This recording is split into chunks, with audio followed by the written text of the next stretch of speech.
Najvýpovednejším signálom zo všetkých je exodus podnikov zo Sibíry. Vezmime si napríklad spoločnosť Norilsk Nickel. Ako som už spomenul, v apríli 2024 vedenie spoločnosti Norilsk Nickel, Nornickel, oznámilo svoj zámer zatvoriť závod na výrobu medi v Norilsku, jeden z kľúčových priemyselných závodov na Sibíri, a presunúť výrobu medi do Číny. V novembri 2024 spoločnosť oficiálne potvrdila výber novej lokality závodu.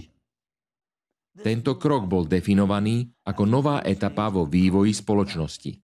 Odborníci tiež zdôrazňujú, že zatvorenie Norilského závodu bude mať za následok stratu pracovných miest, zníženie daňových príjmov a oslabenie regiónu, zatiaľ čo presun výroby do Číny len zvýši náklady a riziká, čím sa Rusko v podmienkach geopolitickej nestability stane ešte závislejším od zahraničných zdrojov. Pre spoločnosť Nornickel tento krok ohrozuje dlhodobú udržateľnosť. Pre obyvateľov Norilska ohrozuje sociálnu stabilitu a pre Rusko ako celok oslabuje štátnu kontrolu nad kritickým strategickým odvetvím priemyslu. Oficiálne sa tieto rozhodnutia zdôvodňujú sankciami a logistickými ťažkosťami.